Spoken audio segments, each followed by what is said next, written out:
Yes. Yes. Oh, here comes everybody. That was so weird. All right, that was crazy.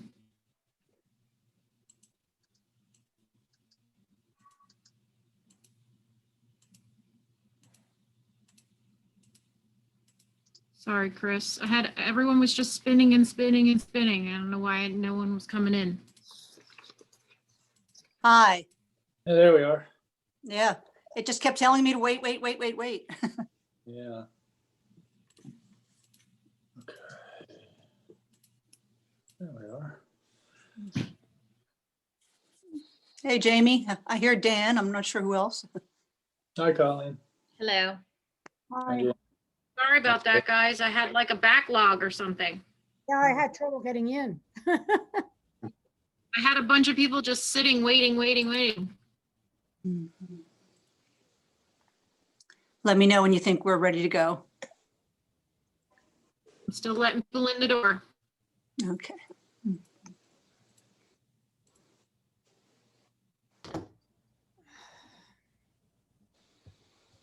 Ted Miller, put yourself on mute. Deborah Becker, put yourself on mute. Bob Stern, put yourself on mute. Okay. I only want mayor and council right now unmuted. Thank you.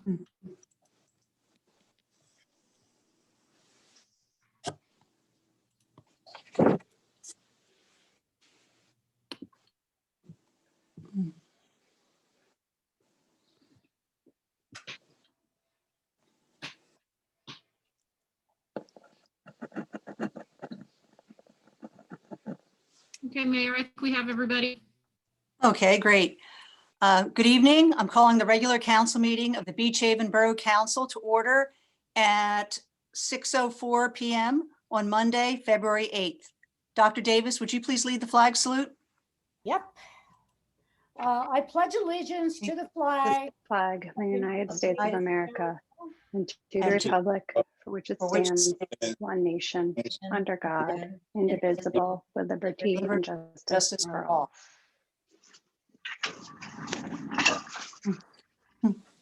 Pursuant to the New Jersey Open Public Meetings Act, adequate and electronic notice of this meeting has been provided by posting on the bulletin board in the Beach Haven Municipal Building on the Borough website and mailing the same to the Beach Haven Times, the Asbury Park Press, and the Press of Atlantic City. Mr. Allen, Here. Mrs. Baumiller, Here. Dr. Davis, here. Mrs. Rutherford, Here. Mayor Lambert. Here.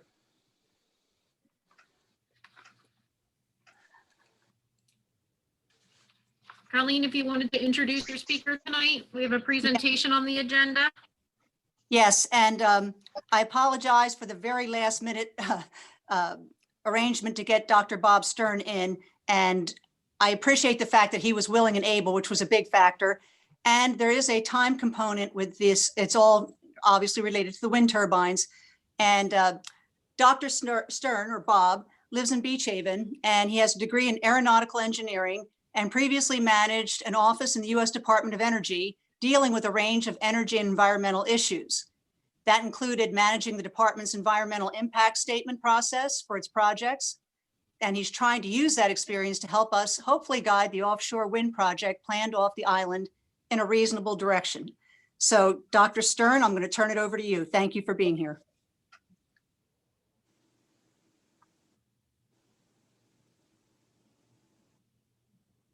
Mr. Stern, you're on mute.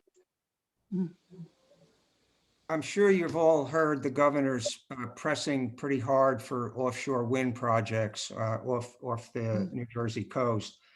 And there have been 2 areas leased so far by the federal agency. And the agency involved is the Bureau of Ocean Energy Management. And I'm just going to call them BOEM for simplicity. It's part of the Department of Interior, and they're responsible for leasing areas offshore for oil and gas, as well as offshore wind now. So there's been 2 areas leased so far. One is off LBI, and the other is just adjacent to the south off Atlantic City. The company involved in our area is called Atlantic Shores Offshore Wind. And this lease area is pretty close to shore. It starts like 10 miles out, and then it's sort of a triangle, but at the bottom of it, it goes out about 23 miles. And since this area was leased in 2016, the wind turbines have just grown dramatically. They started at like 6 megawatts of power. That's just a measure of the power of the turbine. Now they're up to 12 megawatts each. And just to give you some perspective, the top of the blade, when the blade's in the vertical position, the 12 megawatt turbine is 853 feet high. That's like 2.5 football fields. It's almost hard to even envision it. But these things are huge now. And the combination now of the 10-mile lease area at its closest point and the large turbines are, and I'm not exaggerating here, would make the project off LBI the most visible wind turbine project in the entire world. There are several other projects off the East Coast, off of Maryland and Virginia. They are further out. The closest one is 19 miles out. That's off of Maryland. So this is potentially a problem because the turbines, they will be clearly visible. I think there has been, some misinformation out there from some folks that you might not see it on a cloudy day or hazy day and so on, but there's going to be a lot of days when they're going to be clearly visible. And a number of studies, more like surveys, where people who previously rented or visited shore communities were shown visual renditions of these turbines, and they were asked a bunch of questions, like, would you return? Would you rent if turbines were visible? Would you visit? And so on. And I'm still trying to get a hold of a lot of those studies, but it's fair to say that a substantial percentage of previous renters say they would not return and rent again if turbines were visible. And a smaller, but still sizable percentage of people say they would not visit. And this, it could be, particularly a problem for us because people do have choices. We're not the only beach, and they could go north, they could go south. So there's potentially an economic impact here to the island. And so I've been working with a few people. I put a couple of articles in the sandpaper to make people aware of this. And I've been working with a few people, and we're just trying to think through some ways that the visible impact could be mitigated. And I've had a couple of discussions with that federal agency staff, and I won't go into all the details now, but I think there are some options where you could propose things that would be less visible than what the company is thinking. Right now, as far as I can tell, what the company is thinking is to populate the entire lease area, starting at the 10-mile point and going out to the 23-mile point with the largest turbines available. And the reason for that is the more power they produce, the more money they make. But that is not necessarily, I think, in the interest of our businesses and our real estate situation. So it is a significant problem, I think, coming. And right now, the status of this is that the company has stated to us and to other folks that they don't know the size of the project. They don't know the number of turbines. They don't know the size of the turbine they will use. They don't know how they're going to space them yet, which affects how close you need to come. Frankly, I find that a little strange because they, on the other hand, say they're submitting what's called a construction and operations plan to the federal agency in March, next month. And I don't understand how you can submit a construction plan without knowing at least some of those details about size and the number. But at any rate, the process usually goes where an applicant will submit their plan to the federal agency. The federal agency will look at it, and if they find it acceptable, that's what they will propose in their environmental impact statement to follow. And there will be an environmental impact statement to follow.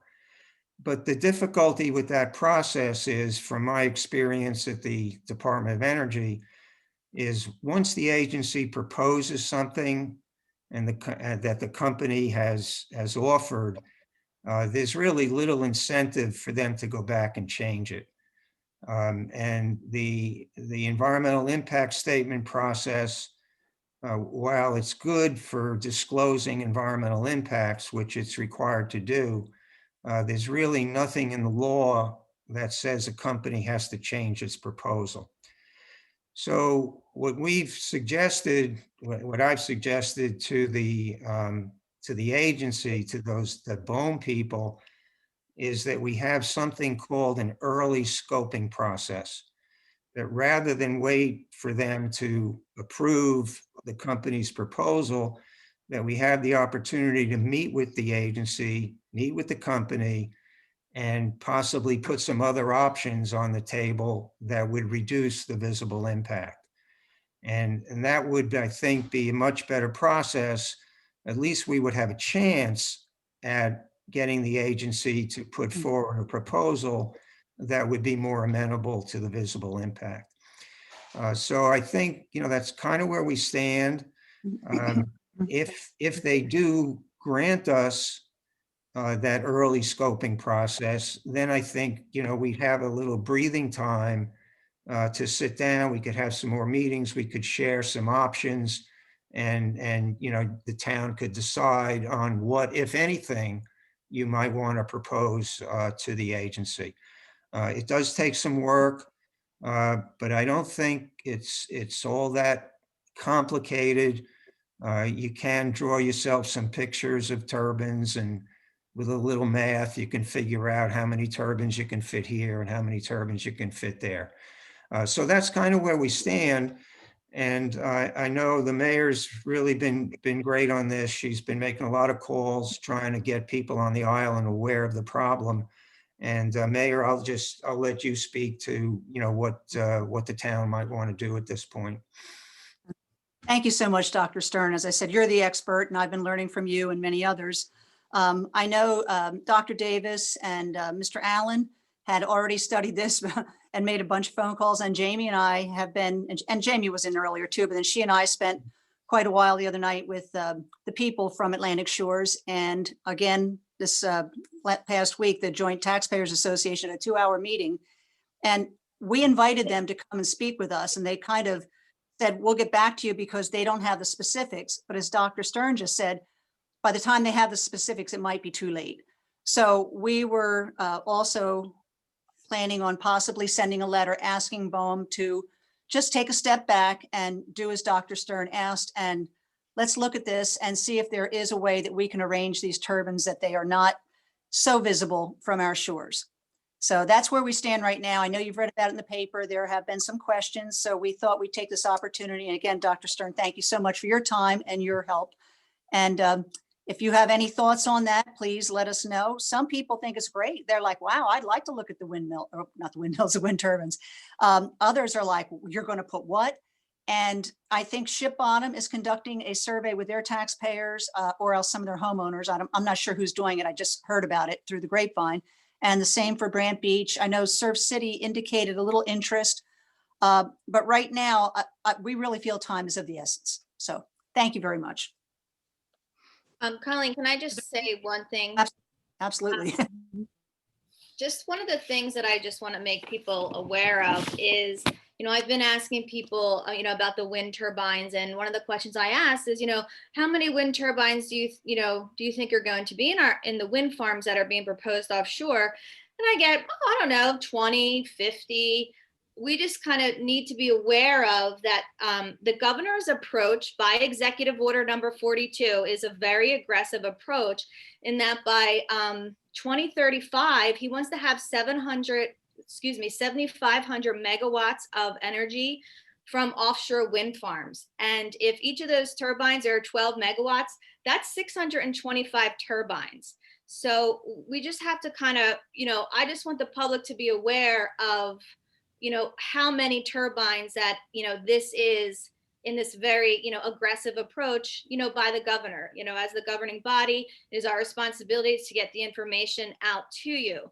So, in the leased area offshore from Long Beach Island, it can hold approximately 250 12 megawatt turbines. So we're looking at, and, at the meetings that we have been at with Atlantic Shore, they're going to lease out as much, or they're going to occupy the entire lease space. Currently, the bid is for right now, 2,300 megawatts.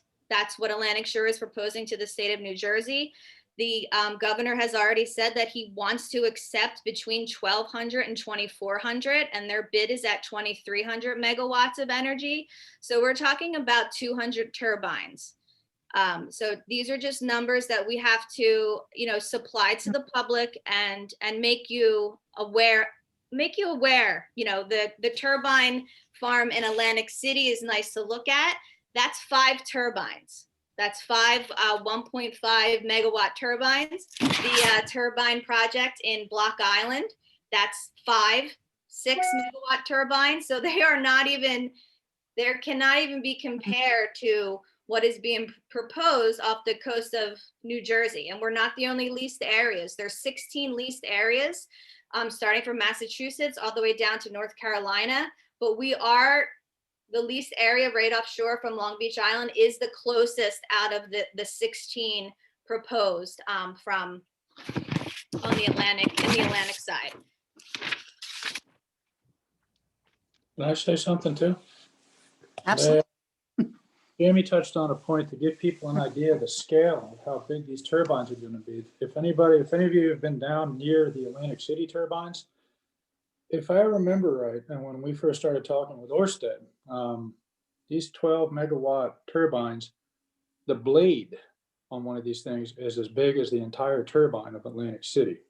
They actually have stock pictures of how they service these. Is they turn the blade sideways and they land a helicopter on it.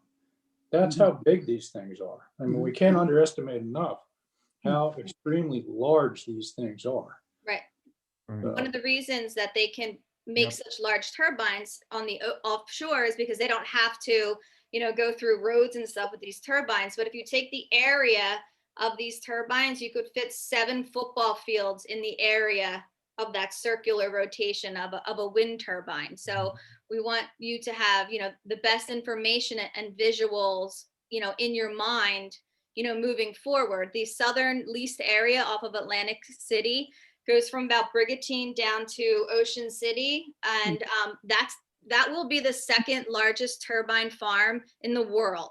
So, and then the next one, we would be the third, actually, we would actually be the second, and then Ørsted, the southern one, would be the third. But, we're talking very, substantial change on the horizon. Mhm. Yeah, and the other night, somebody at the other meeting brought up the graphic that he lives in Ship Bottom. And when he looks out and looks south, he can see the high rises from Atlantic City. And I was speaking with Dr. Stern about this earlier. And I think that's probably close to 25 miles from Ship Bottom down to, I'm not sure if it's the Borgata, the one that you clearly see. Some days it's a little bit misty, but you can clearly see them. So, I mean, obviously the turbines would have a smaller profile, but nevertheless, the fact that, you'll barely be able to see them, I think we'll be able to see them quite well most days. So, did anybody else want to say anything on this issue, council? No, just one more thing, that there is, the leased, the southern leased area off of New Jersey by Ocean Wind, is, a corporation called Ørsted. They have an excellent visuals on that website because their bid has already been accepted for the 11 megawatt turbine, the area. So that's about 992 turbines. And that's oceanwind.com. And that website gives you visuals of if you lived in, and they're 15 miles offshore, the southern lease site, but it gives you excellent visuals from Atlantic City, Brigantine, and it'll be very, very similar to what we're going to be seeing here. But remember, we're a little bit closer, but by 5 miles. So again, we just want this information out to you, so you are not surprised by this very aggressive approach that is moving very quickly in New Jersey. Yeah, I just mentioned one more thing. The real irony of this is that there's actually another area offshore of us, further at, starting about 27 miles out and going out to about 35 miles, that BOEM agency actually identified as desirable for wind energy projects, but they haven't gotten around to leasing in that area. But if there were some way, and it's not easy, but if procedurally, but if there's some way to kind of get rid of the inner part of the current lease area and give the company real estate out in that further out area, that would really be great. And I've had a discussion with some of the BOEM people about that, just hypothetically. And it's difficult procedurally. We don't have to get into it, but something like that may be possible to maybe convince the governor to have a more limited project in the current lease area and maybe move more of his ambition out to that other lease area. But there are some options, but it's hard to pursue them when you can't get the agency and the state and the key players on the same call. So that's really just what we're trying to get at this point. May I say something? I think that one of the approaches that we should take is to contact our state senators and congressmen, as well as our congressman that represents our district in the US. I think our first approach is the state, because we need to convince them and the governor that we would like these farther out.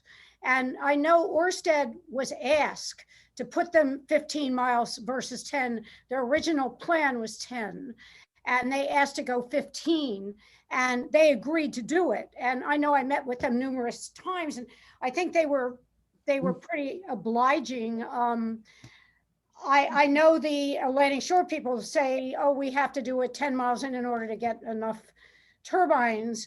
I don't know how much pressure we can put on them, but I think we should try to get some pressure to decrease the area closer to shore. A lot depends also on things like fishing beds and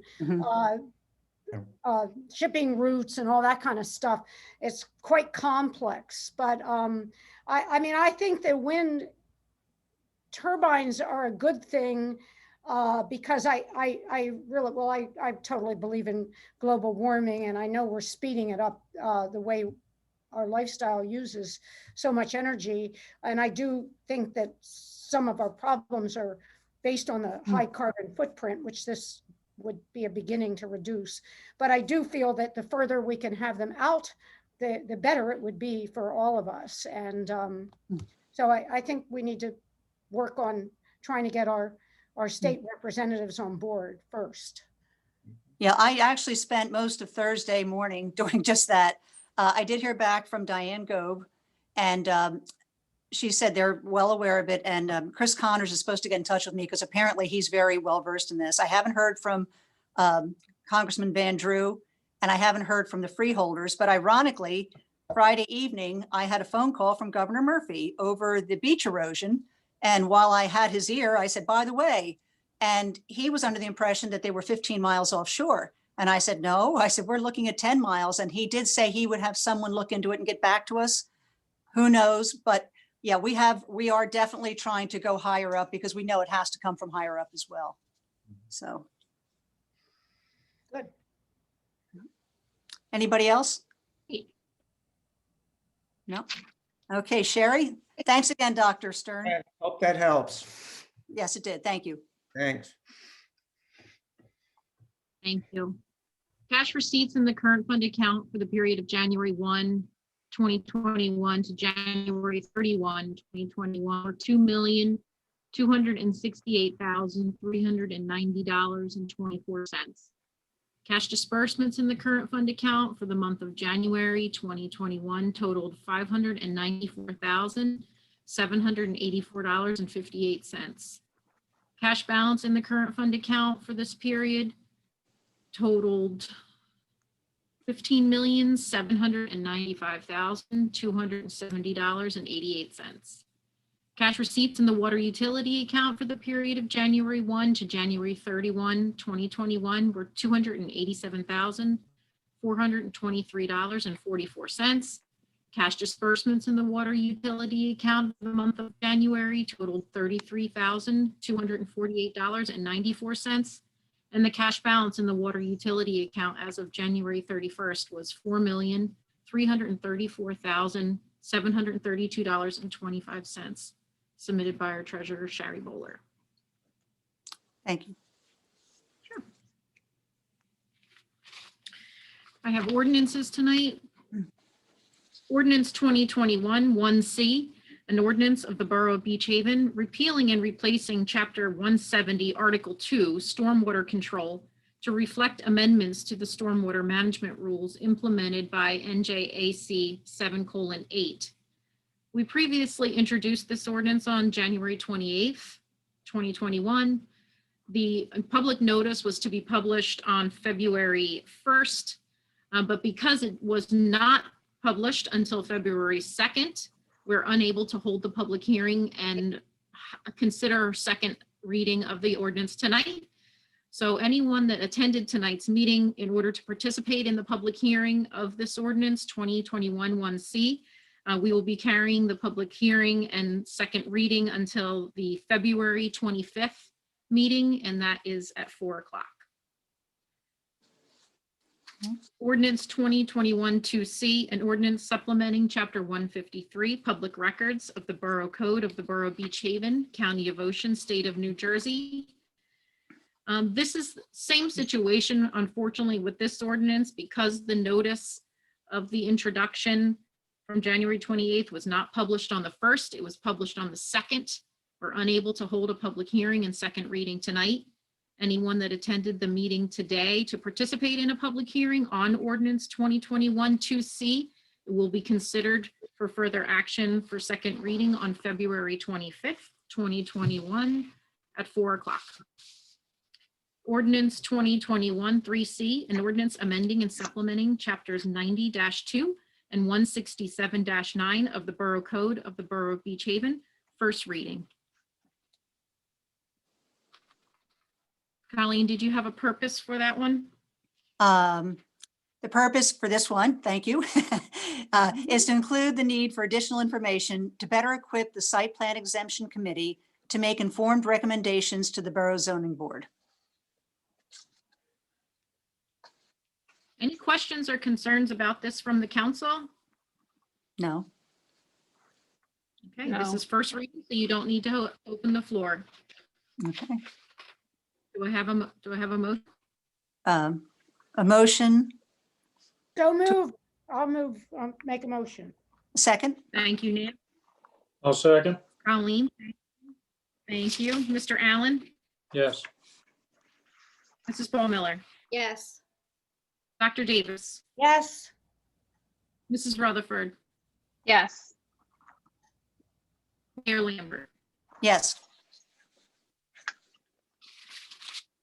All matters listed under item consent agenda are considered to be routine by the municipal council and will be enacted by one motion in the form listed. Any items requiring expenditure are supported by a certification of availability of funds, and any item requiring discussion will be removed from the consent agenda and discussed separately. All consent agenda items will be reflected in full in the minutes. Resolution 44 is renewing a shared service agreement with the Township of Lakewood for truck wash facilities. 47 is certifying the 2021 Length of Service Award Program eligibles list for the fire company. 48 is certifying the 2020 LoSAP list of eligibles for the first aid squad. 52 is returning piling bonds. 53 is returning street opening bonds. 54 is returning park bonds. 55 is authorizing us to advertise for bids for this season's ice cream vendors. 56 is authorizing us to advertise for bids for the 2020 CDBG sidewalk project. 57 is authorizing to advertise for bids for the 2019 New Jersey DOT road reconstruction project, 9th Street, Delaware Avenue, and Siegel Avenue.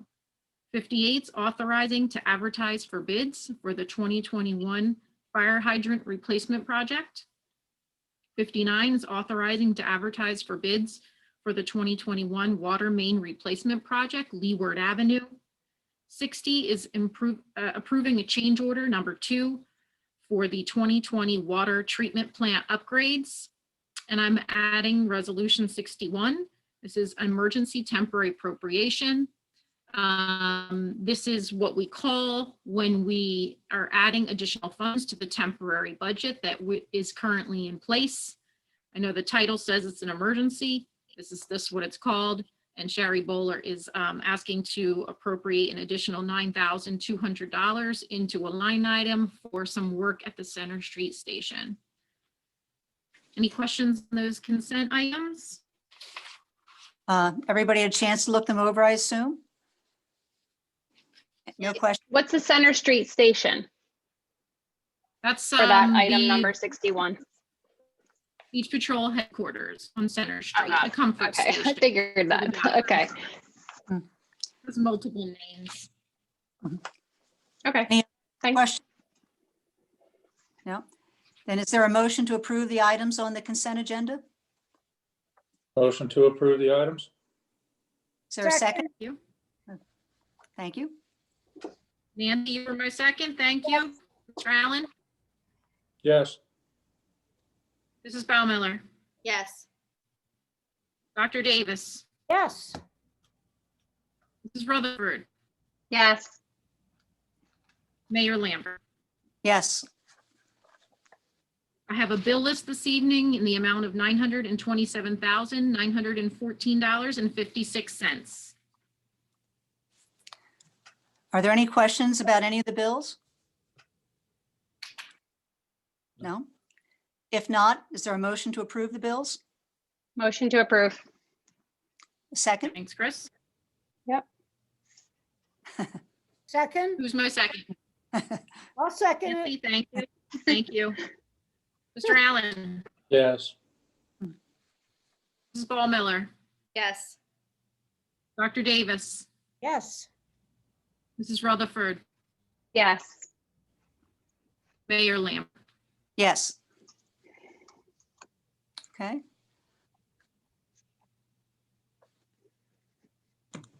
All right, public comment.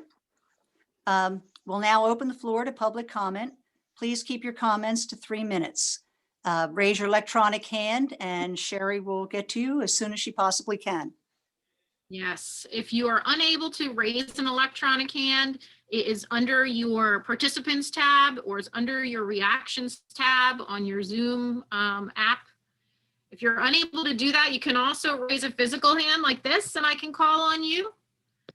Or if you're on a regular phone and you're unable to do that, you can *6 and you can announce yourself. Okay, so we'll start with Anne Marie Yule. You can unmute yourself and state your name and address for the record. Good evening, everyone. My name is Anne-Marie Yule. My address is 309 Essex Avenue in Beach Haven. I want to thank you so much for the opportunity to speak tonight.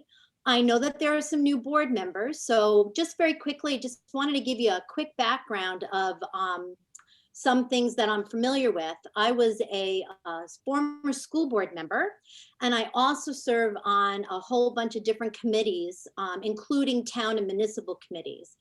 And the one thing that those two boards give me the opportunity to do is to really look at budgeting and financing. And that's one of the topics that I'd like to talk to you about tonight. I've talked about in prior board meetings on those topics, and I've also talked about pickleball, which is really going to be my main focus. So first, I just looked at the 2020 budget statement, and I really want to commend the board on the great work that you've all been doing. Our town is extremely fiscally solvent, and that's great because in these economic times, it's very difficult to do. I noticed from the December 31st, 2019 statement, moving into 2020, we have a total budget of assets of a little over $15 million. But what I think is really even more wonderful is that there's a surplus of over $7 million, which is pretty much almost half of what our assets are. That's really great.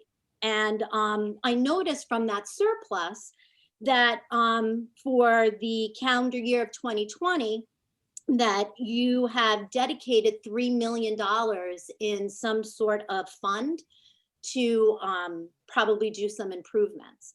But I also noticed that there's a little bit over, there's almost $5 million, exactly $4,781 and still in the surplus balance. So what I wanted to talk really quickly about is how some of that you might be able to steward through our town, because it's really very important that we continue to look at our infrastructure needs and things that the town needs.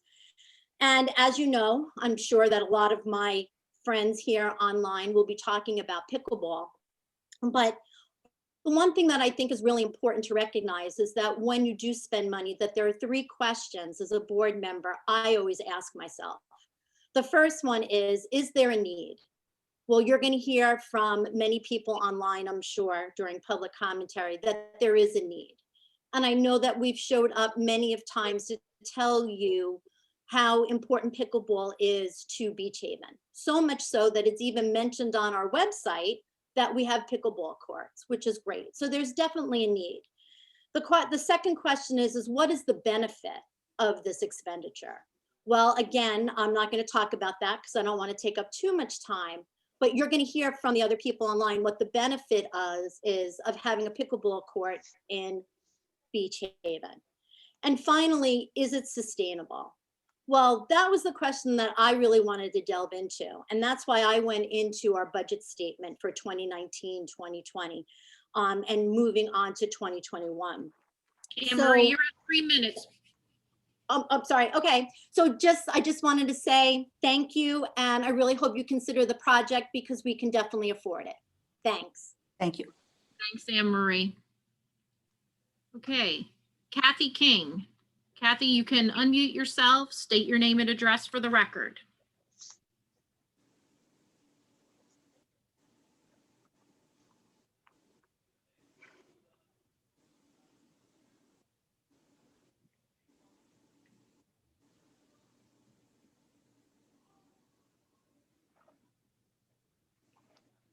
Mute. There it goes.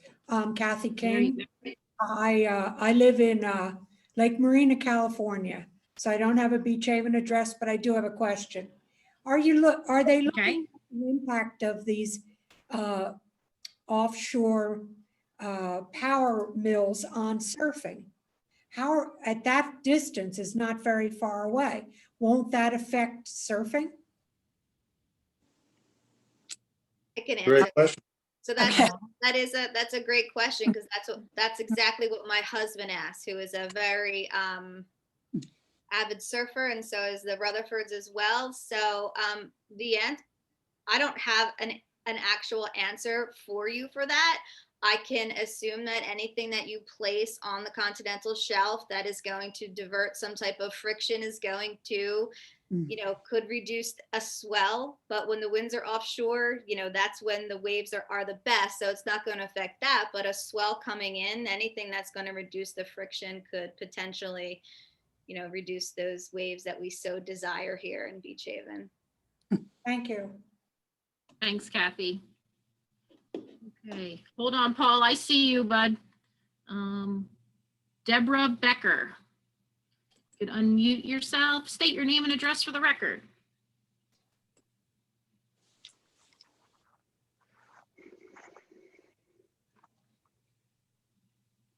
Go ahead, Deborah. I can't hear you, unfortunately.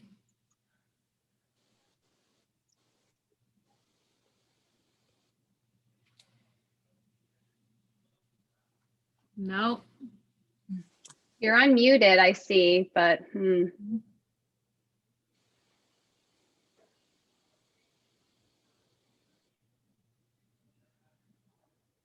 No.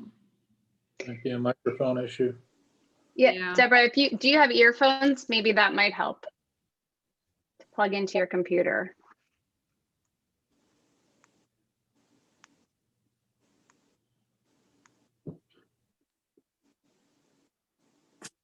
Okay, you can keep trying. Okay, we're gonna go on, and whenever you can break in, go ahead. Go ahead, Paul Potter. You can unmute yourself, state your name and address for the record. How's that? Can everybody hear me? Yes. Okay, great. I was having a little computer problems myself before. My name is, good evening, everybody. Glad we're all here. I've been on many of these, I don't know, YouTube, Zoom meetings or whatever they are, and it's all centered around pickleball. What's your name, sir? I'm sorry. What was your name? Paul Potter. Okay, and your address? Yeah, I'm sorry. 310 West Avenue, Beach Haven. Okay. So yeah, we've been on many of these calls and listened to a whole bunch of different, reasons why we should have pickleball, and I'm, we grew up on the Jersey Shore. My family's been here. I'm actually 10th generation, in New Jersey, in Beach Haven, in Toms River, all around the Jersey Shore. I love it. And after having heard some of Mr. Stern's comments tonight, I think I got to get a little more involved in that whole subject too.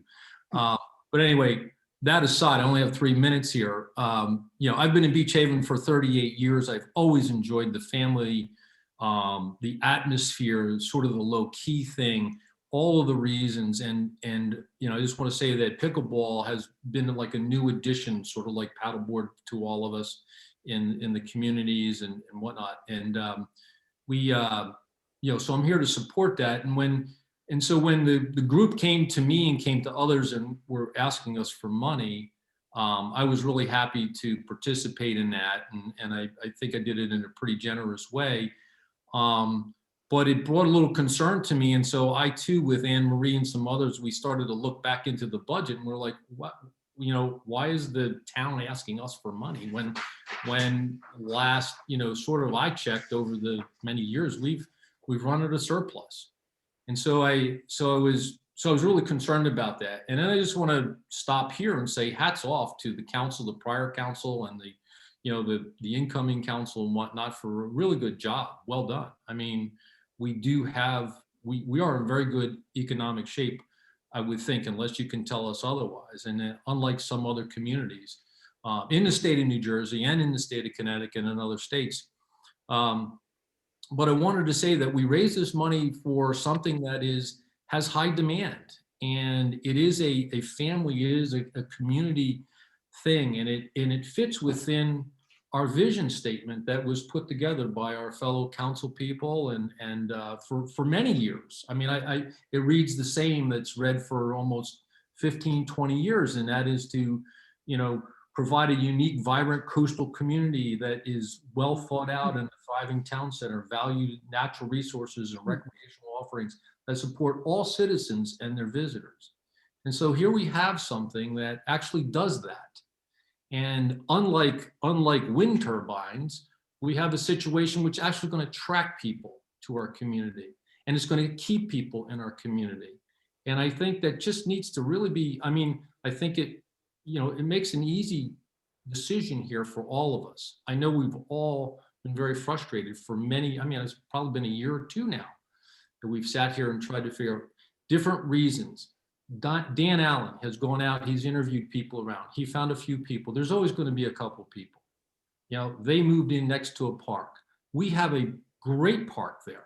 It's a great piece of property. And Paul, that's your 3 minutes. 3 minutes are up? Okay, well, Yeah.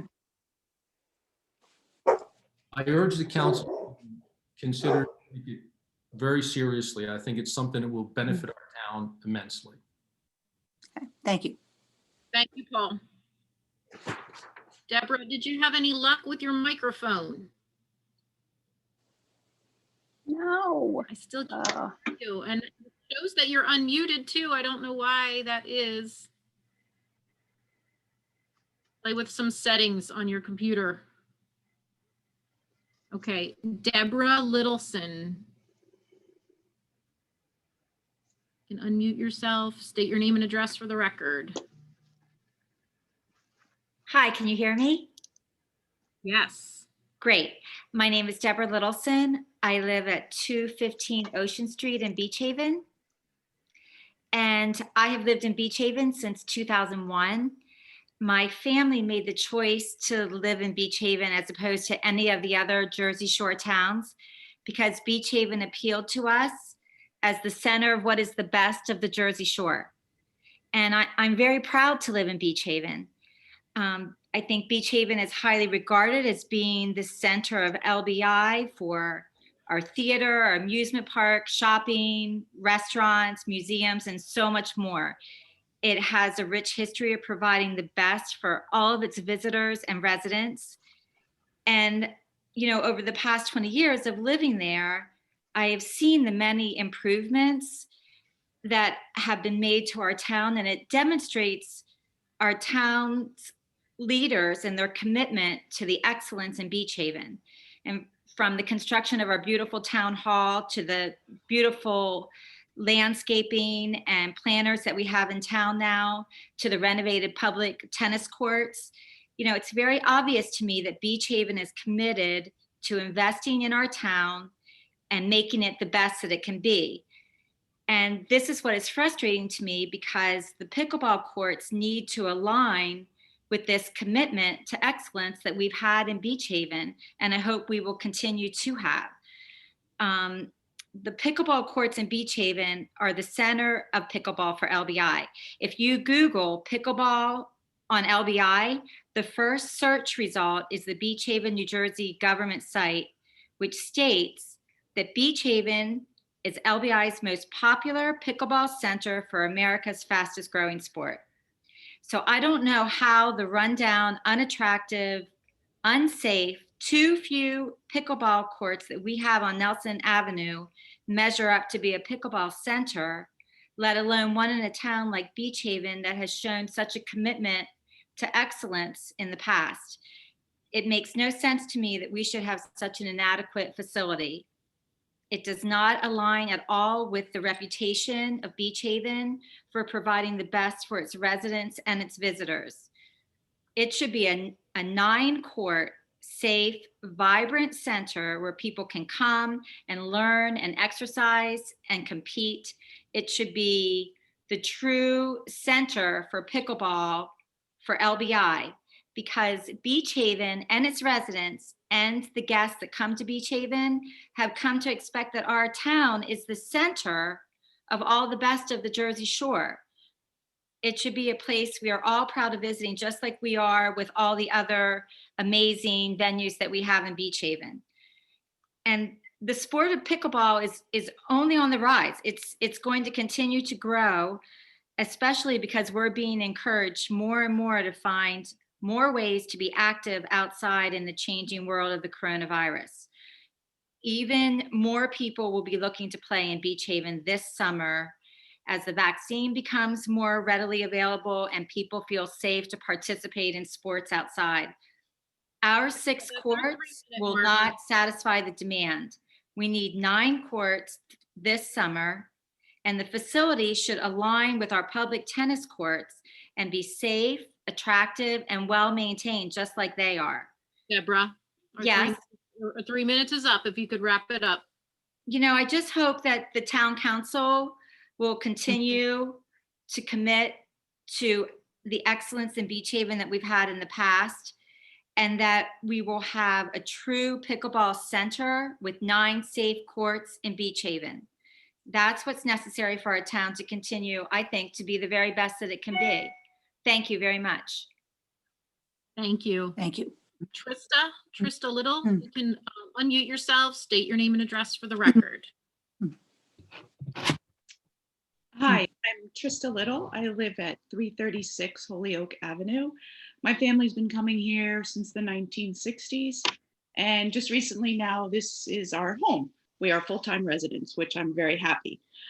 So I started coming to council meetings for over the years just to see what the residential community was like.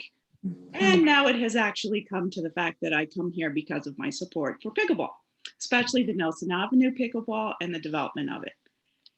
So as you can imagine, being witness to this, it's kind of a roller coaster of a project. There's a lot of times where I feel very excited and I think this is going to be great. And then more recently, I'm filled with dismay at the continued delay and rejection of the 9 courts. I appreciate the new council. I know this is, in your laps, you're walking into it, and I appreciate that. But I'm also kind of grabbing on to the fact that you're looking at other options. And that's where I provided council with last week some information about how to handle this growth and how other shore towns have handled this growth. I did give you about 8 towns, I think, and it's all come down to the same thing. It's a supply and demand. There's a demand in every shore town, and they're all trying to meet it with a supply. So I thought instead of going through all of them, I was just going to give you a couple. Avalon, they started off with the popularity of pickleball, how to meet it. They looked at just temporary nets on their tennis courts. We already have the surfaces available in Beach Haven. I thought it might be an interesting area to look at. They ended up, that wasn't enough. They needed to change it because it far exceeded tennis. So they needed to make 10 dedicated pickleball courts. And I know I'm hoping council, thank you, Sherry, for hopefully giving it to all of council so that you could see that beforehand. I have pictures, but I don't know how to share my screen, so I'm not even going to attempt it here. Also, Stone Harbor, they're another town. They have 6 official courts that were permanently lined on their tennis courts. They have a highly successful program with tennis and pickleball operating together. Another shore town is Ocean City. They actually have a full 16 courts. They started off converting 3 tennis courts into 12 pickleball courts. Wasn't enough. They added 4 more in a neighboring area, and now they have the full 16. I spoke with Brian Cunoff from Wildwood Crest Recreation. He's the assistant recreation supervisor, and he commented to me, he said, we just have way more pickleball players and we had to meet the demand. He said, so we converted 4 of their tennis courts into 8 pickleball courts to try to meet those demands. They're ones that do it side by side. Ventnor City is another one. They're accommodating the growing sport. They converted their tennis courts into 6 permanent pickleball courts. Jerry Thomas, he shared with me the revenue. He's the recreation director there. And he shared from 2018 to 2019, they had an $8,000 increase in their pickleball revenue without losing anything in tennis by only taking 1 tennis court. So again, I mean, there's many, many more, as you all know, on council. But I do feel it's a supply and demand. And I feel like the demand, as other people have said, it's here. And we need to try to come up with a way to accommodate that. I feel like Jersey Shore towns are overwhelmingly evaluating, supporting, and addressing the needs of pickleball expansion in a realistic and really thoughtful manner. And sometimes it results in new courts, sometimes it's dual use courts. But I think the towns are continuing to grow in ways that are consistent with the trends that are happening while they're still maintaining their integrity. And I really feel like Beach Haven, a town that I'm so proud to call home, should also do that. So I thank you for the consideration that council is giving to this. Thank you. Thank you. Thank you, Krista. Brenda Swissman, you can unmute yourself and state your name and address for the record.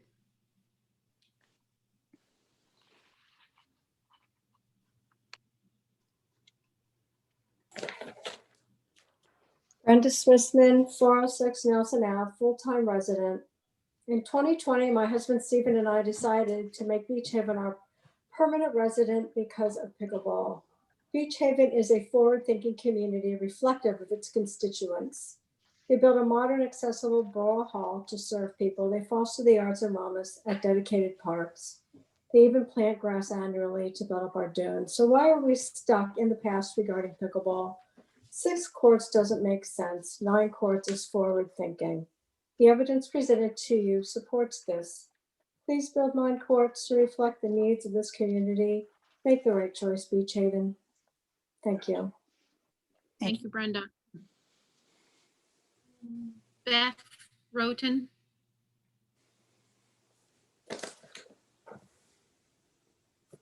Hi, Got it. There you go. my name is Beth Roten. I live at 314 North Delaware.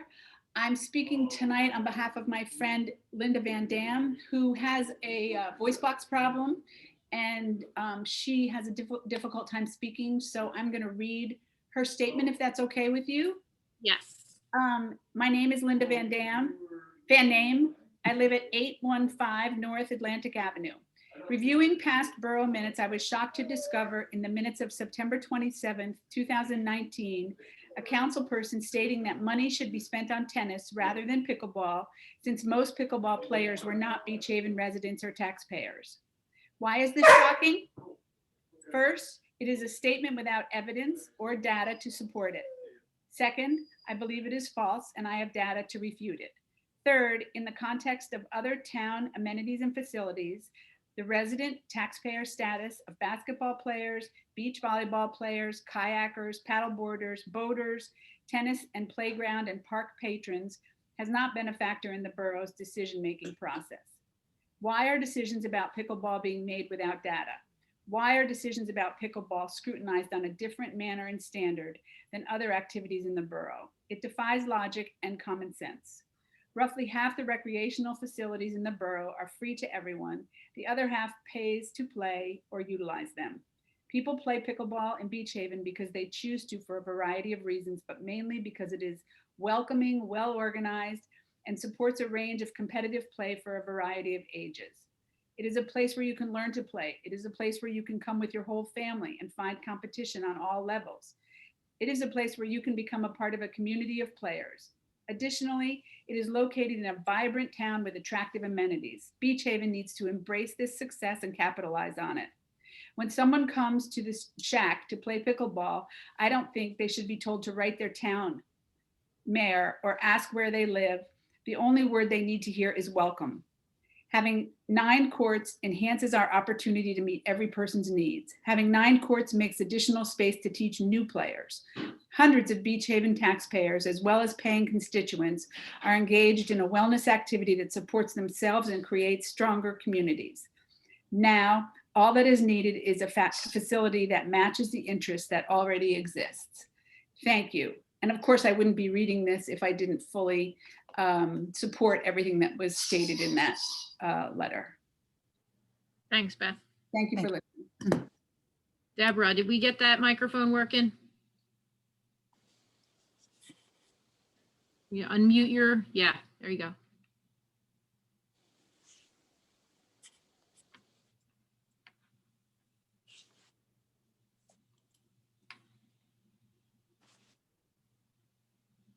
Can you hear me from my phone? Yes, so we're getting a little bit of feedback. So turn off your microphone on your computer. Okay, how's that? That's good. All right. Sorry go about for it. this. I'm so sorry about this, everybody. Thank you for your patience. I'm Deb Becker, Okay. 104 West New Jersey Avenue in Beach Haven Terrace. I'm sure you consider me an interloper tonight since I'm a township gal who chooses to pickle in Beach Haven, but I'm participating to explain why you should want me and pickleball in your town. You already know pickleball is an athletic pursuit that's strategic, fun, and intergenerational. In Beach Haven, it's more. It's a cadre of community. We're a considerate, cultured, and charitable group who regularly supports Beach Haven. How do we do this? First, we eat and drink a lot in Beach Haven. After play, we eat and imbibe at all Beach Haven bars and restaurants, mostly at happy hour as a group. The good news is we're in bed by 9 p.m. Our kids and grandchildren are too, since they pickle with us. No late night disorderly conduct with pickleball families. We spend a lot of money in Beach Haven, a lot. After play, we regularly stop to shop, patronizing markets, fairs, and downtown. Chicks in Bay Village designs and sells all of our pickleball attire. We annually sail the Black Pearl pirate ship and rent out Polly stock. We attended 5 Surflight productions as a group. We pay to play at the courts. 28 of us non-residents contributed money for 9 new courts. Finally, we do nice things, a lot of nice things for Beach Haven. In addition to welcoming everyone to our courts, Picklers donate money every year to local charities. Recently, we donated $1,000 to the Beach Haven First Aid Squad. In past years, we have supported coastal volunteers in medicine to the tune of $2,000. We've attended the Maritime Museum fundraiser, Friends of Mordecai, and various garden club tours and luncheons, to name just a few charitable events. Some of us have even bought benches and planted dune grass. Where does Lynn get all of that dune grass? Beach Haven, you want pickleball and constituents like me to support your town. We treat this beach resort town like family. Support our 9 courts. We will not disappoint you. Thank you very much for the opportunity. Thank you. Thank you, Deborah. Nicely done. Rhea Flynn. Can unmute yourself, state your name and the record. Hello, good evening to everyone. Before I start with pickleball, I just want to say I'm very concerned over the turbine project and look forward to hearing more about what we can do to prevent this from destroying our view out into the ocean and also our surfing. I would like to mention a little bit about supporting the expansion of the courts because we can offer so much more. Some of the concerns are that the community doesn't have enough activities for youth, and that we would like to find what we can do for the children of the community. Well, if we can go to 9 courts, we can provide that for kids. We can do clinics, we can do instructional clinics, we can set up leagues, we might even have a tournament. And this would allow kids to participate. We could do this in the summer, but we also can provide a program in the fall and in the spring as an after-school activity. There are 5 qualified instructors that could teach pickleball, a lifetime sport. We would do it on a volunteer basis. We would offer our services to the community for the betterment of our community. So I think that pickleball can definitely be an asset for our youth. Also, I understand that there's a decision to make with putting some basketball courts on the pickleball courts. Although that is not the best possible solution, we could work together, and we have certified coaches and physical education teachers that would also be willing to work with the youth to set up basketball instructional clinics and also possibly a basketball league that could range from young children also to an older group of kids. I really do think that we can really benefit the community. Unless we address the overcrowding, however, and the addition of the courts, we just will not have the ability to do that. And our desire is to be a part of the community, to better our community, and the 3 additional courts would help us to do that. And it's a golden opportunity to join hands with us who are willing to help you. So please consider the 9 courts. It's a very important aspect, and it does beautify Beach Haven and gives us that capacity to accommodate all of the people who want to play this growing game.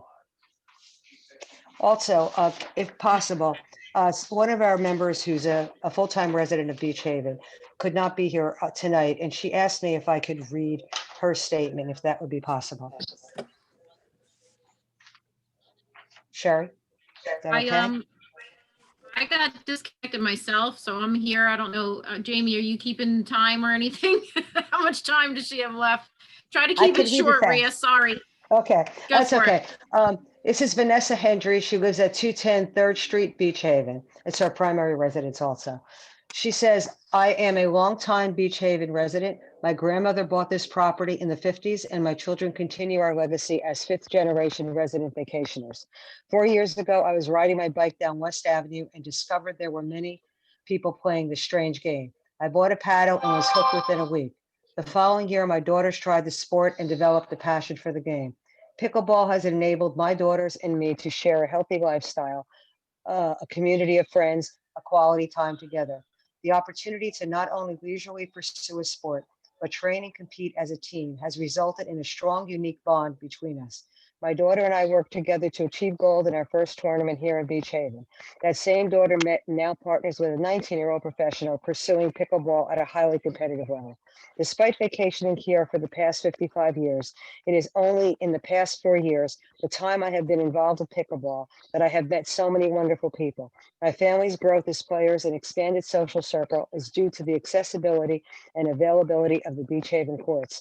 Please expand our courts to 9 to address the overcrowding and mixed level play, which threatens a quality pickleball experience. You don't have to be a 5th generation Beach Haven family to understand the benefit of quality time together, doing things you love with people you love in this special place. Residents and vacationing families, among others, find pickleball a key to their Beach Haven lifestyle and are choosing to spend their time and money here because of it. Please expand our courts to 9. It's no brainer, Beach Haven. Thank you. I appreciate you letting me Thanks, read that. Rhea. Thank you. All right, no problem. Thanks, Rhea. John Halperin.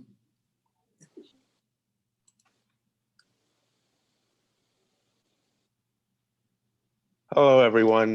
This is John Halperin, 319 Fairview Avenue, Beach Haven, and president of the Beach Haven Taxpayers Association. I'm going to make a comment on beach replenishment as well as the wind farm issue. I don't know if anyone has seen recently the beach erosion is a significant problem in Beach Haven. I'm curious from the mayor what kind of discussions she has had with the governor regarding beach replenishment. I'm interested to know whether beach replenishment has been funded through the budgetary process, and if not, what will be the impact on our taxpayers as well. Regarding the wind farm issue, I am also vice president of the Joint Taxpayers Association. Atlantic Shores did present to us last week. We fully support Dr. Stern as well as the mayor in full transparency on that issue. And we plan as an organization to, in the voice of full transparency, to report back to the public regarding the answers to a series of questions that the Joint Taxpayers Association asked of Atlantic Shores. Thank you very much. Thanks, John. Bonnie Lenhart.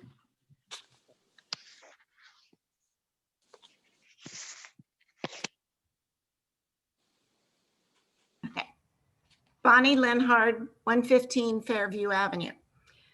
I'd like to know, with all the time, the hard work, the efforts, and the compromises that the Beach Haven pickleball residents have put forth in securing 9 pickleball courts, how in good conscience can you vote no on this issue? At the last meeting, when this issue was discussed, our town manager, Sherry Mason, made a statement that funds were available to move forward with the 9 courts. But Mayor Lambert and some of the other council members voted to yet again go out for another bid for 6 courts. That directive in itself tells me they had no intention of ever approving 9 courts, no matter how much money was raised or all the information collected to illustrate the overwhelming need for more courts in Beach Haven. I don't think they're interested in the number of people who want to play or the amount of time that they have to wait between games. I think we're trying to be appeased or pacified or placated with just 6 courts at Nelson, with all sorts of demands like sound screens, moving the entrance to the west side, which has no shade or protection from the sun for those waiting to working, also adding a basketball option. That should have been done at Walsh Field. Putting sound screens on all sides except the west. Where does the cool breeze come from? The last time I checked, it comes off the ocean, which is on the east side. Playing pickleball with these new demands will be like a chicken slow roasting in a convection oven. Pickleball players are gaining nothing from 6 courts and losing more than they realize. A lot has been made concerning the noise issue of pickleball at Nelson. I am aware of a number of complaints. I'm not aware of the number of complaints, but it makes me think of the yacht club, which put lines on 4 of its tennis courts and ended up with 8 pickleball courts. Pickleball was played all summer and well into the fall without one complaint. And the houses are closer to the courts than at Nelson. Ask yourselves, why are the people complain around Nelson and not around Berkeley, Norwood, and West? It seems it only takes a few bad apples to spoil it for the whole bushel of pickleball players at Nelson. In closing, I would like to suggest that if the council cannot in good conscience vote for 9 new courts at Nelson, then take 4 of the tennis courts at Walsh and put pickleball lines on them. Would save money and solve the supply issue of needing more courts. I'm asking council to vote for what the people want. A town wants its residents involved. You have that now. Don't destroy this feeling of community spirit by allowing your personal opinions or agendas to get in the way of supporting what the people are asking. Thank you. Thank you, Bonnie. David, Mike?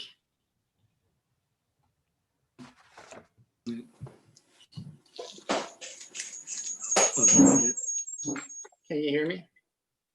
Yes. Yes, go ahead. Hi, my name is David Mike. I live at 815 North Atlantic Avenue. And I'm going to cut down my remarks because a lot of my comments have already been spoken to. I'm going to do everybody a favor and be short. I just want to make sure the council understands that what the pickleball community is asking for is not what we want. It's what we need. We have the past summers, we've had 85 to 90 people on a regular basis wanting to play pickleball with space for 24 of them at a time. So we've had anywhere from 60 to 65 people waiting to play. Even this year with the pandemic and with restrictions placed on us, we used a reservation system that would fill up in less than a minute. We had over 100 people vying for 40 spots every single day. So it's a demand, and it's really a issue of what's needed there, not what we want, but what we need. 200 Beach Haven residents play pickleball, whether you guys know it or not. There's a lot of players out there. The other thing I'm just asking for is consistency. I heard 2 weeks ago, I heard a council meeting, and I heard some of you members stress the need for consistency. Well, my question to you is, when you make a decision on whether we get 9 pickleball courts or 6 pickleball courts, are you going to be consistent with how you make that judgment call in the same manner that you made the judgment call when you approved the tennis program in the fall of 2019? When I attended those meetings leading up to that decision, and I don't remember money, traffic, out-of-towners, none of that was a concern when you made that decision for the tennis program. And I don't begrudge the tennis program. I think it's great. I think we can coexist very easily. But I'm just asking for consistency from the council when you look at pickleball. For some reason, I don't think we get the same fair judgment that you gave the tennis program. So that's all I'm asking. Thank you very much. I urge you to approve the 9-court program. Thank you, David. Thank you. Wayne Folkart?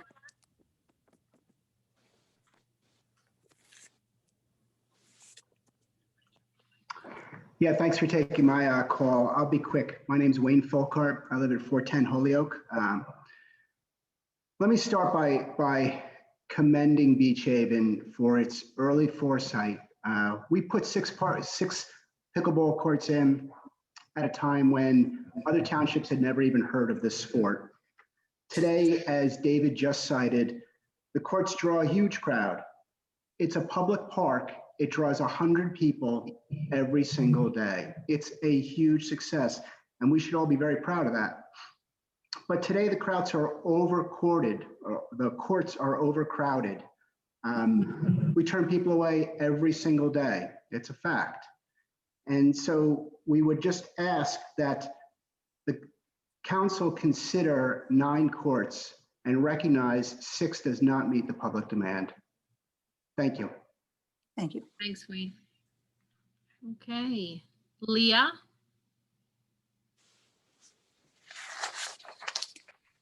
Hi, Go ahead, Cas- Leah. Lee Caceres. I live at 512 North Beach Avenue. I consider myself a full-time summer resident. I was part of the original group that brought pickleball to Beach Haven. We started at the Beach Haven Elementary School parking lot with approximately 10 players, and now we've grown to over 100 in a very short period of time. I also took a part-time job, summer job at the courts this past summer, where I was hired to manage the courts, and I would check in all the players being seasonal, weekly, or daily. And I clearly saw the need for additional courts. So 9 courts would effectively accommodate the 100 plus players every day, and thus accommodate the growing numbers, because it's the fastest growing sport in the country. And it was stifled a little bit because of COVID, and a lot of people did not return this past summer because they were afraid they were going to contract the coronavirus. So I think that this summer it's going to explode, and we're going to have a lot of players coming back, and the 6 courts are not going to be able to accommodate all those players. The 9 courts would also accommodate the drop-in players, meaning the renters and the visitors that come to Long Beach Island. It could generate more revenue because we have more paying players at a time. It would also shorten the wait time between games, because I heard a lot of complaints that they were waiting a half hour in between games. So I think we could market Beach Haven as a premier pickleball sports facility, especially for our annual weekend pickleball tournament, which we didn't have last year because of COVID, but hopefully we're going to have it this year. And all those people come and they support the hotels and the restaurants in Beach Haven and Long Beach Island. So in closing, we are requesting 9 courts as an investment to Beach Haven. So I just have one question: what's it going to take to get 9 courts that Beach Haven really needs and deserves? And thank you for listening, and I hope we push it through. Thank you. Thank you, Leah. Is there any other members of the public that would like to be heard? You can raise an electronic hand. Yes, Andrea Milas, go ahead, unmute yourself, state your name and address for the record. Hi, thank you. My name is Andrea Millis, and I live at 855 Ulster Heights Road, Ellenville, New York. And it's really great to see all my pickleball friends from the summer. I speak on behalf of my dad, Bill Russell, who's also on this call. And we've been coming to Long Beach Island for over 40 summers.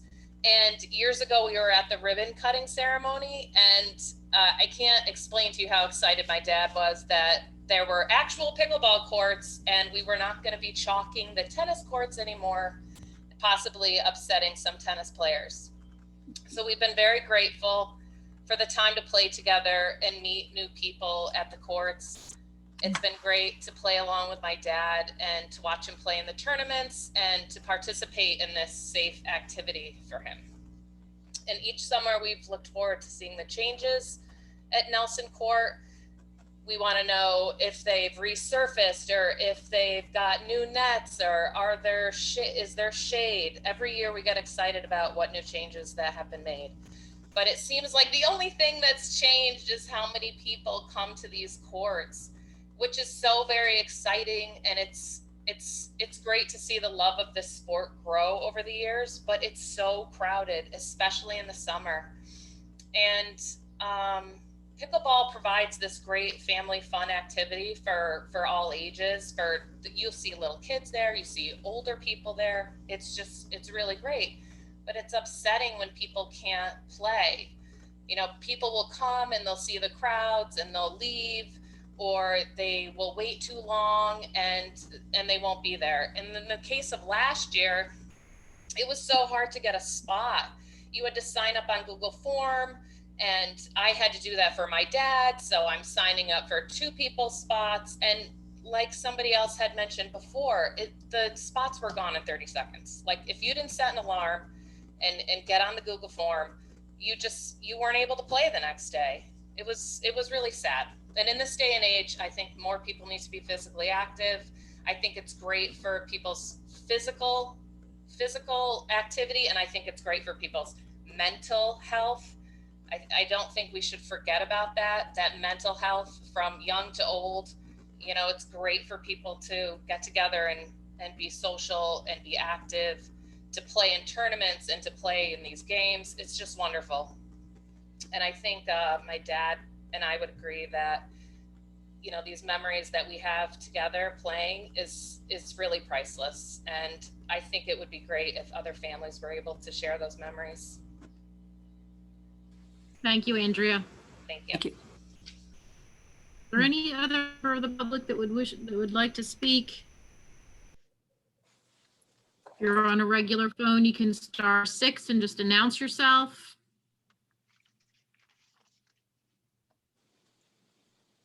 Mayor, I don't see any. Okay. Well, if there are no further comments, I'm now closing the floor to public comment. And I think we should now go to final remarks by council and start with Mr. Allen. Okay, once again, another meeting. Pickleball is a dominant issue. All your points, I'm very much so taking to heart. Don't discredit any of yourselves or your points. As always, when I hear my name, this is directed at Mr. Potter.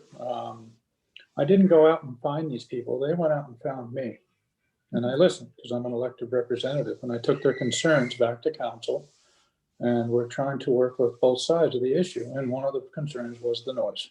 It is a noisy game. And that's my job, is to try and find a happy medium that everybody can live with. I didn't go looking for it. The other thing I wanted to talk about was the state of the beaches.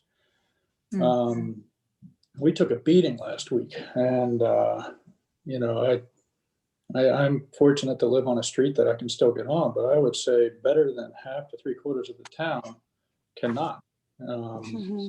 So that's something that's very much so something we need to address. I've been talking with many people about better alternatives for beach replenishment. Hopefully we can work out an agreement with the Army Corps, although funding may or may not be available. That's a concern going forward. So those are the 2 major concerns I see facing our town at this moment right now is, you know, the beach pickleball. And, you know, just know that council is listening, and we are working more than you probably would believe or expect us to try and address all these issues. It's a lot of homework. So thank you for all your comments. They're all very well received. Thank you. Thank you, Mr. Allen. Mrs. Bowmiller? Yes, just to echo off of what Mr. Allen said, thank you everyone for attending. Your comments were heard. And also with what Mr. Allen was stating about, you know, the erosion that recently happened with the past storm, you know, we still have over a month left of winter time. So, you know, this could be continuous, especially within the next week, which we're going to be getting, you know, potentially more storms on the horizon. I want to say also thank you to Mr. Stern for giving us his viewpoint. He's very well in tuned with the situation. This is something that we will be continue to keep you aware of as well. But, you know, there was a comment tonight about, you know, our financial situation, and, you know, luckily our CFO is amazing, and she takes care of the finances very, very well, but we need to remember that we are in an environmentally sensitive area, and we have to always be aware of our financial situation for the next type of emergency that we need to fund. So, just to be aware as you're going through the finances, if you even look at, our debt, half of our debt did come from Hurricane Sandy. So we need to also be aware of funding different things to help our main tourist attraction, which is our beach.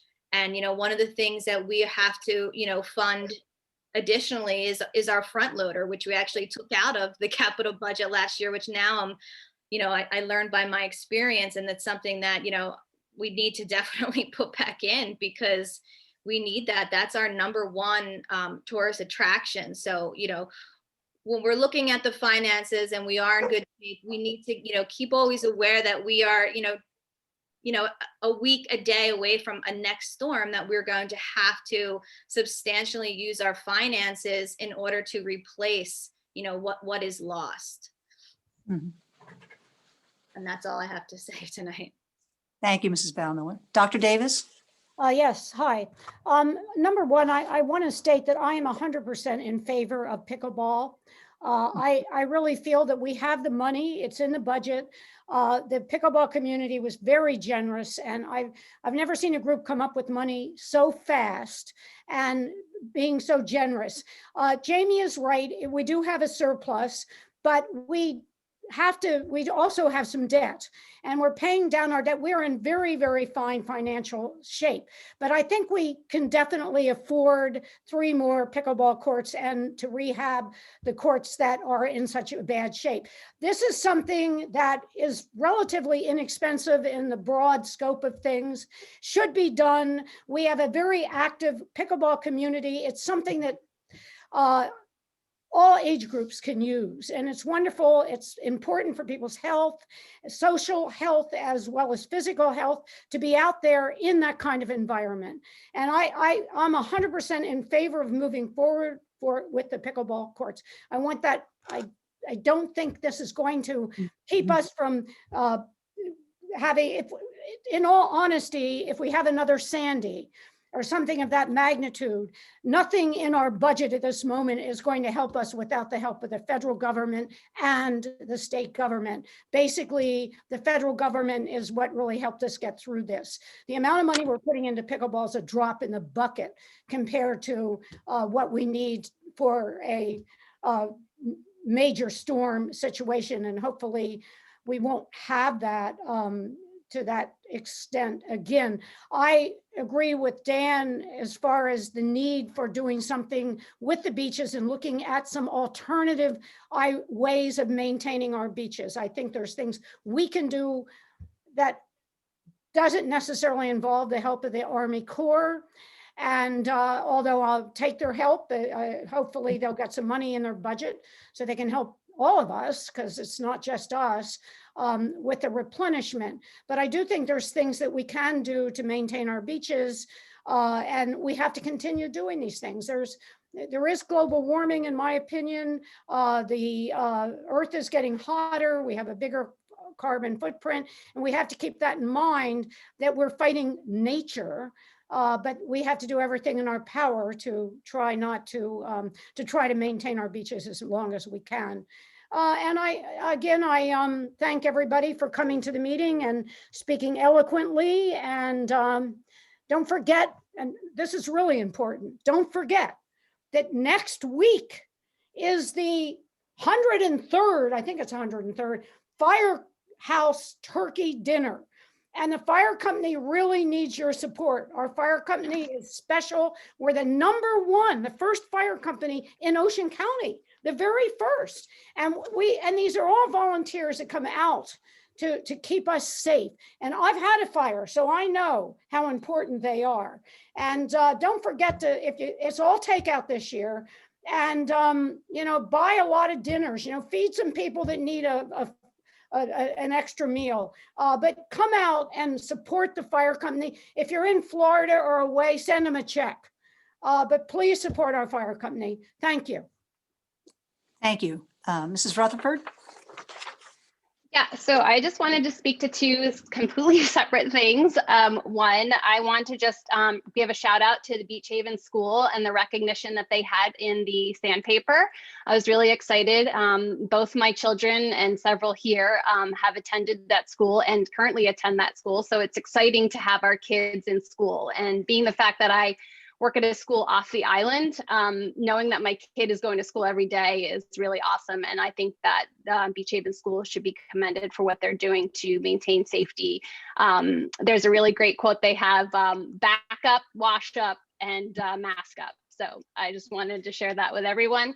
And also too, we didn't get a chance here to just commend the Junior Mates program through Beach Haven Marlin and Tuna Club. Really excited to have a program for young anglers to be able to participate in. And I hope that more kids, I know my son was interested in it this past year, but they didn't do it. So moving forward, I hope that we can get that going again. It was really exciting to see that happen for those kids and for our fishing community. So, and then just one last point I wanted to make regarding pickleball as well. I listened to 13 folks speak about pickleball. I wanted to make one statement. Mrs. Little had stated that we rejected the 9-court bid. This council did not reject the 9-court bid. We asked for a 6-court bid because me coming in, I feel that it is fiscally responsible to understand what the cost would be for the current thing that we have to fix, which is 6 courts, which is in the master plan that Nelson Park would have 6 courts. And that's what's there now. So I want to understand what that looks like. I do understand and appreciate all of your speaking regarding the need, that the demand, the supply, or the demand for the supply, I'm mixing that up, but you all know what I mean. So I think that it's responsible for all of our constituents here in Beach Haven to understand that our council is making good decisions fiscally on that. So just wanted to put that out there as well. So, but again, I appreciate the information. I appreciate Mrs. Flynn offering services and to know that there's some people who would be willing to teach my kids and some of my other friends here pickleball. That would be really great because there are some things that we would love to have here in Beach Haven in the fall and the spring. So if we had people that could do that, I think that's an excellent opportunity that could potentially happen. So I would hope that regardless of what the outcome is, that people would be willing to do that. So thank you. Thank you. So I guess that leaves me. I would also like to echo my thank you to Dr. Stern because he is a valuable resource. And I would like to thank all the comments from the pickleball players. And we keep hearing the fact that you think our minds are made up. They're not. And as Chris just said, we're doing our due diligence. Unfortunately, largely the pickleball community comes on and speaks, and that's fine. That's what we want to hear. But we are also getting letters and phone calls that have a different viewpoint. And I wish they would publicly make their feelings known, but they're not. So there are two sides. We're trying to listen and make a very educated and informed, fair decision. So nobody's mind is made up, at least mine isn't. And, you know, I'd appreciate it if people would take that into consideration also. The erosion problem, if you haven't seen the pictures of our beaches, try to get on Facebook. The erosion was very severe. And Mr. Halprin, you did ask if I had spoken with the governor, and the answer is yes, I have. He actually called me. His representative called Friday morning and said that they were contacting the DEP and the Army Corps. And then the governor himself called Friday evening, and he said that they are well aware of it. Mayor Mancini in Long Beach Township flew a drone from Holgate all the way up the island to document the damage to Long Beach Island, and which I thought was a wonderful idea. And I don't know if that was instrumental, but then I got another text today directly from the governor, and he said they are formally asking the Army Corps for help. And hopefully, as we said, they have funds to do so. And the last thing Dr. Davis mentioned already, very important, is the turkey dinner. So please try to come out, support our fire company. Chris, I'm glad you mentioned the MATES program. We will do something further down the road because it was a wonderful thing that they did also. And congrats to Beach Haven Elementary. That's it on this end. If there is anything else, no further comments. Okay, then I would like to adjourn the meeting. A motion to adjourn? Motion to adjourn. Second? Second. Third. All right, thank you. Have a great night, everybody. Meeting adjourned.